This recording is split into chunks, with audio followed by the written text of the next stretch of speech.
اور تیسرے زاہد ابراہیم صاحب ہیں، اور مقدمے کی سماعت کو کل تک ملتوی کر دیا گیا۔ لیکن آج جب عدالتی کارروائی کا آغاز ہوا تو ایڈیشنل اٹارنی جنرل عامر رحمان کی جانب سے بتایا گیا کہ یہ 30 سالہ معاہدہ ہوگا ریکوڈیک کا، جس سے پاکستان کو $103 بلین کی آمدنی حاصل ہوگی ریکوڈیک کی معدنیات سے۔ لیکن اگر یہ معاہدہ نہ ہوا، کیونکہ ساتھ میں انہوں نے عدالت کے سامنے یہ معاملہ بھی رکھا کہ اگر یہ معاہدہ نہیں ہوتا تو پھر اس صورت میں پاکستان کو غیر ملکی جو کمپنیاں ہیں جنہوں نے پاکستان کے خلاف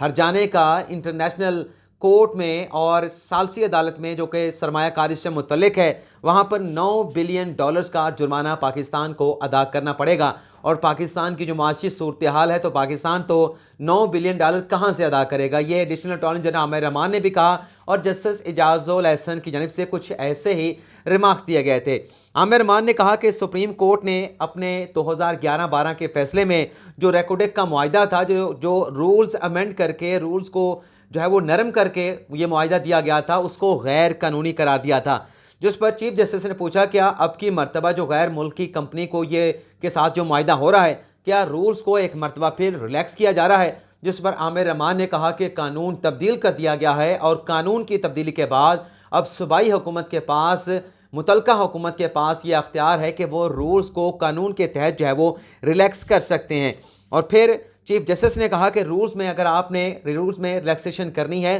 تو اس میں شفافیت ہونی چاہیے۔ اور پھر عامر رحمان نے کہا کہ ریکوڈیک کی معدنیات سے پاکستان کو 50% آمدنی حاصل ہوگی، یعنی 50% حصہ غیر ملکی کمپنی لے کے جائے گی اور 50% حصہ پاکستان کو ملے گا، اور قانون سے ہٹ کے کوئی معاہدہ جو ہے وہ غیر ملکی کمپنی سے نہیں کیا جائے گا۔ چیف جسٹس نے یہ ریمارکس دیے کہ صدارتی ریفرنس میں سیاسی و معاشی سوال کا جواب تو ہم نہیں دے سکتے، لیکن سپریم کورٹ قانونی سوال کا جواب صدارتی ریفرنس میں دے سکتی ہے۔ انصاف تک رسائی ہر شہری کا حق ہے، اس کو بھی ہم نظر انداز نہیں کر سکتے۔ سرمایہ کاری کے لیے 1970 کا قانون کیوں لاگو کرنا چاہتے ہیں؟ نیا قانون بنا لیں، یہ نہ ہو کہ آپ غیر ملکی کمپنی کے ساتھ معاہدہ کریں اور وہ معاہدہ قانون کی عدم موجودگی میں عدلیہ کی مرہون منت رہے، عدلیہ کے رحم و کرم پہ رہے۔ اور پھر چیف جسٹس کی جانب سے یہ بھی کہا گیا کہ معاہدے کے لیے کون سی پالیسی اور کون سا قانونی فریم ورک جو ہے بنایا گیا ہے، آئندہ سماعت پر اس حوالے سے بھی تفصیلات سے جو ہے وہ آگاہ کیا جائے۔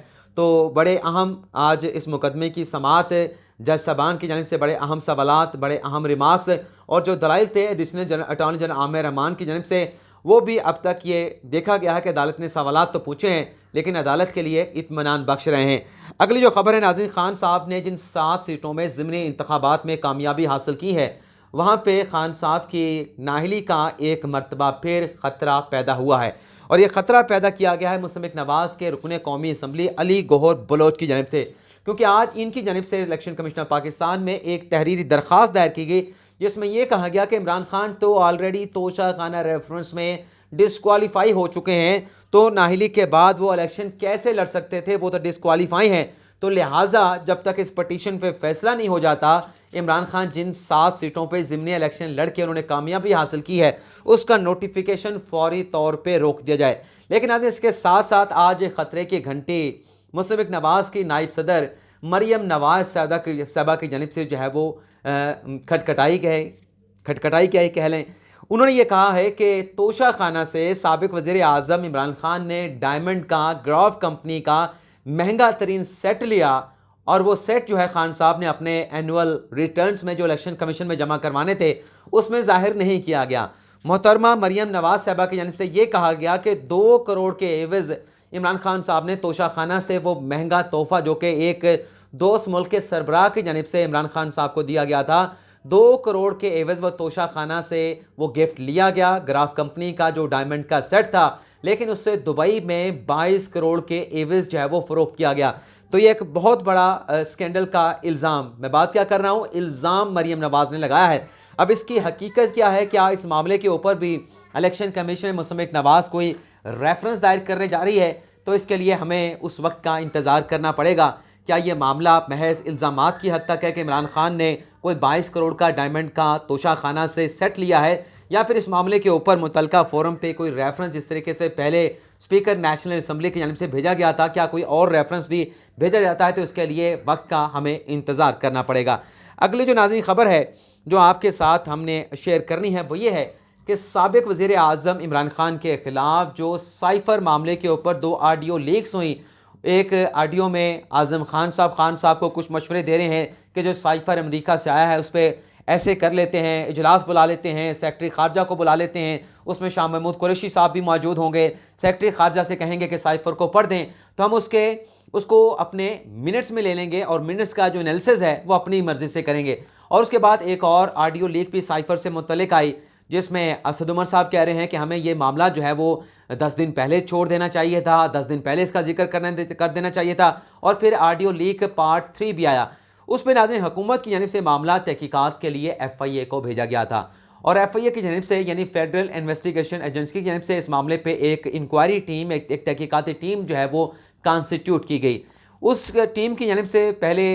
شاہ محمود قریشی صاحب کو بلایا گیا، لیکن شاہ محمود قریشی صاحب بھی پیش نہیں ہوئے، چند دن پہلے ان کو بلایا گیا تھا۔ اور اس سے پہلے عمران خان صاحب کے سابق پرنسپل سیکرٹری جو پرپوزل دینے میں، مشورہ دینے میں بہت پیش تھے، انہیں بھی FIA کی جانب سے بلایا گیا، لیکن اعظم خان صاحب بیرون ملک ہونے کی وجہ سے انکوائری کمیٹی کے سامنے پیش نہیں ہوئے۔ اس کے بعد ناظرین جو اس وقت کے سیکرٹری خارجہ تھے سہیل محمود، انہیں FIA کی جانب سے بلا کے ان کا بیان ریکارڈ کیا گیا اور انہیں کچھ سوالوں پر مشتمل مبنی ایک سوال نامہ دیا گیا کہ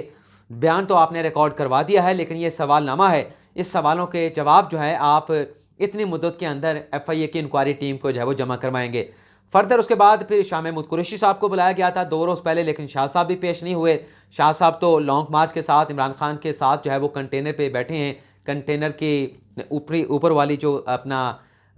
جو چھت ہے وہاں پہ آپ کو نظر آتے ہیں، تو شاہ صاحب بھی پیش نہیں ہوئے۔ لیکن اب FIA کی جانب سے اس معاملے پہ سابق وزیر اعظم عمران خان صاحب کو نوٹس جاری کر دیا گیا ہے، یعنی باقاعدہ طلبی کا نوٹس، خان صاحب آئیں، FIA کی انکوائری ٹیم کے سامنے پیش ہوں، ان کے جو سوالات ہیں کہ یہ سائفر کا معاملہ کیا ہے، اس کو سازش کا رنگ کیسے دیا گیا، اسے امریکی سازش یا بیانیہ کیسے بنایا گیا، تو خان صاحب کو FIA کی انکوائری ٹیم کی جانب سے جو نوٹس کیا گیا ہے وہ کل کے لیے کیا گیا ہے، اور کل 12 بجے FIA نے عمران خان صاحب کو بلایا ہے۔ تو خان صاحب کل کیا پیش ہوں گے، سوال ہی پیدا نہیں ہوتا۔ خان صاحب تو FIA جو لانگ مارچ ہے پاکستان تحریک انصاف کا جو لبرٹی چوک سے نکلا ہے اور غالباً آج گجرانوالہ تک پہنچا ہے، تو خان صاحب گجرانوالہ سے تو واپس لاہور لوٹ جاتے ہیں، تو FIA کا ہیڈ کوارٹر تو اسلام آباد میں ہے، تو خان صاحب لانگ مارچ لے کے اسلام آباد کی جانب آئیں گے یا پھر FIA نے جس طلبی پر جس نوٹس پہ بلایا اس کے سامنے پیش ہوں گے؟ تو جواب آپ کو پتہ ہے کہ خان صاحب